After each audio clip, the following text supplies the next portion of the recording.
जय श्री राधे, जय श्री कृष्णा। राधा कृष्ण भक्ति रस परिवार में आप सभी भक्तों का स्वागत है। आप सभी को पुत्रदा एकादशी की हार्दिक शुभकामनाएं। पुत्रदा एकादशी महात्म्य। युधिष्ठिर बोले, श्री कृष्ण कृपा करके पौष मास के शुक्ल पक्ष की एकादशी का महात्म्य बतलाइए। उसका नाम क्या है, उसके करने की विधि क्या है, उसमें किस देवता का पूजन किया जाता है। भगवान श्री कृष्ण ने कहा, राजन, पौष मास के शुक्ल पक्ष की जो एकादशी है उसका नाम पुत्रदा है। पुत्रदा एकादशी को नाम मंत्रों का उच्चारण करके फल के द्वारा श्री हरि का पूजन करें। नारियल के फल, सुपारी, बिजौरा नींबू, जमीरा नींबू, अनार, सुंदर आंवला, लौंग, बेर तथा विशेषतः आम के फलों से देव देवेश्वर श्री हरि की पूजा करनी चाहिए। इसी प्रकार धूप दीप से भी भगवान की अर्चना करें। पुत्रदा एकादशी को विशेष रूप से दीप दान करने का विधान है। रात को वैष्णव पुरुषों के साथ जागरण करना चाहिए। जागरण करने वाले को जिस फल की प्राप्ति होती है वह हजारों वर्ष तक तपस्या करने से भी नहीं मिलता।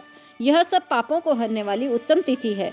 चराचर जगत सहित समस्त त्रिलोकी में इससे बढ़कर कोई दूसरी तिथि नहीं है। समस्त कामनाओं तथा सिद्धियों के दाता भगवान नारायण इस तिथि के अधिदेवता हैं। पूर्व काल की बात है, भद्रावतीपुरी में राजा सुकेतुमान राज्य करते थे। उनकी रानी का नाम चंपा था। राजा को बहुत समय तक कोई वंशधर पुत्र प्राप्त नहीं हुआ, इसलिए दोनों पति पत्नी सदा चिंता और शोक में डूबे रहते थे। राजा के पितर उनके दिए हुए जल को सुखोच्छ्वास से गर्म करके पीते थे। राजा के पास कोई और ऐसा दिखाई नहीं भी देता था जो हम लोगों को तर्पण करेगा। यह सोचकर पितर बहुत दुखी रहते थे। एक दिन राजा घोड़े पर सवार होकर गहन वन में चले गए। पुरोहित आदि किसी को भी इस बात का पता न था। मृग और पक्षियों से सेवित उस सघन कानन में राजा भ्रमण करने लगा। मार्ग में कहीं सियार की बोली सुनाई पड़ती तो कहीं उल्लुओं की, जहां तहां भालू और मृग दृष्टिगोचर हो रहे थे। इस प्रकार घूमकर राजा वन की शोभा को देख रहे थे। इतने में दोपहर हो गई। राजा को भूख और प्यास सताने लगी। वे जल की खोज में इधर उधर भटकने लगे। किसी पुण्य के प्रभाव से उन्हें एक उत्तम सरोवर दिखाई दिया, जिसके समीप मुनियों के बहुत से आश्रम थे। शोभाशाली नरेश ने उन आश्रमों की ओर देखा। उस समय शुभ की सूचना देने वाले शकुन होने लगे। राजा का दाहिना नेत्र और दाहिना हाथ फड़कने लगा, जो उत्तम फल की सूचना दे रहा था। सरोवर के तट पर बहुत से मुनि वेद पाठ कर रहे थे, जिन्हें देखकर राजा को बड़ा हर्ष हुआ। वे घोड़े से उतरकर मुनियों के सामने खड़े हो गए और पृथक पृथक उन सब की वंदना करने लगे। वे मुनि उत्तम व्रत का पालन करने वाले थे। जब राजा ने हाथ जोड़कर बार बार दंडवत किया तब मुनि बोले, राजन, हम लोग तुम पर प्रसन्न हैं।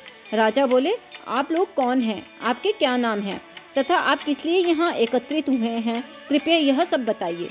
मुनि बोले, राजन, हम लोग विश्वदेव हैं, यहाँ स्नान के लिए आए हैं। माघ मास निकट आया है। आज से 5वें दिन माघ का स्नान आरंभ हो जाएगा। आज ही पुत्रदा नाम की एकादशी है, जो व्रत करने वाले मनुष्यों को पुत्र देती है। राजा ने कहा, विश्वदेवगण, यदि आप लोग प्रसन्न हैं तो मुझे भी पुत्र दीजिए। मुनि बोले, राजा, आज पुत्रदा एकादशी है। यह व्रत बहुत विख्यात है। तुम आज इस उत्तम व्रत का पालन करो। महाराज, भगवान केशव के प्रसाद से आपको अवश्य पुत्र प्राप्त होगा। भगवान श्री कृष्ण कहते हैं, युधिष्ठिर, इस प्रकार उन मुनियों के कहने से राजा ने उक्त उत्तम व्रत का पालन किया। महर्षियों के उपदेश के अनुसार विधि पूर्वक पुत्रदा एकादशी का अनुष्ठान किया। फिर द्वादशी को पारण करके मुनियों के चरणों में बारंबार नमस्तक होकर राजा अपने घर आए।